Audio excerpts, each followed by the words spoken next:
mental process. This is so basic, but people get distracted by all the obstacles, thinking that the obstacle is the end of the line.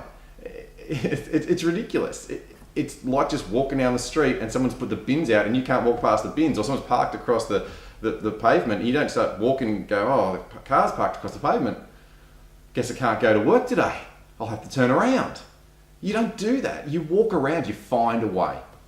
So an easy example of this too, to understand how to go about this, was many years ago now. It was when the Twin Towers fell, because I was there when that happened. And we were involved with building Bard High School Early College, which was fast-tracking students. So year 11 and 12 became first and second year university for these students. So we had university professors teaching the students so they could be fast-tracked. And it took a lot of innovation to make a whole lot of things happen. Like, how do you fast-track those kids? And how do you make sure that by the time they get there, they've already been fast-tracked, so they're capable? How do you get the university professors to be able to speak fluent teenager? And then how do you get the parents to start thinking like they're parenting university students? And how do you get the students to start realising, oh, it was just unbelievable. Now, we were quite successful in the project, and I think it was in 2011 or something, Obama acknowledged the level of innovation that we pulled off to make this project work. And of interest though was in the early days, in the first week actually, the Twin Towers fell, and we saw that happen. And when the plane went into the towers, the student body just went crazy. Like, there was all sorts of different responses, which is a story for another day, and it was a terrible experience. However, what happened was we had about roughly 200 kids in one space with full view of what was going on. We're on the 6th floor. And this weird sort of unhealthy energy started to create a bit of panic in the room. And the director at the time, or the Dean of Students, Bar Win, was trying to get everyone to settle down. But he's a very gentle, quiet man. And I went to him, I said, Barwin, how can I help? And he said, I want to talk to everybody.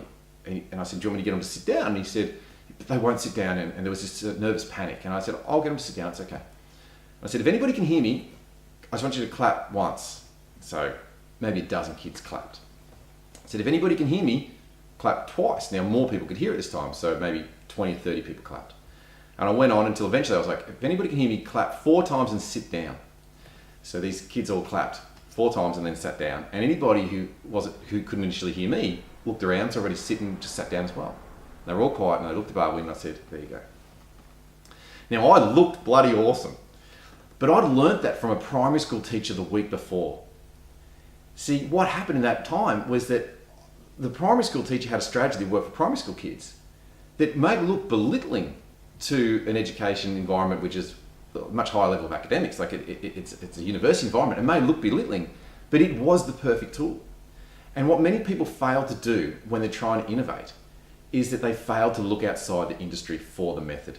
They fail to say, well, how else is somebody else doing this? Sport fails to look at other sporting organisations or business environments and saying, how are they doing it? And business fails to look at other industries. Now, what's this industry? How does the photographic industry handle this problem? Or how does the plumbing industry handle this problem? Or how does a finance company handle it? And once we start getting clear on the outcome, and then we go, well, how? We can start to look at how is everybody else finding ways? Someone else will have the solution. And then usually what happens is a few little solutions come together, and then you get this gold one that matches for you. And that's the journey of innovation. And to have that happen in an organisation, yes, there is a particular kind of leadership that will make it happen. There's a particular kind of management. But if we start to get focused on authentic success, then it'll liberate these things. And it's so exciting and it's so fulfilling. And I hope that's useful. That's what you were asking? Because that's what I told you about, so I hope so.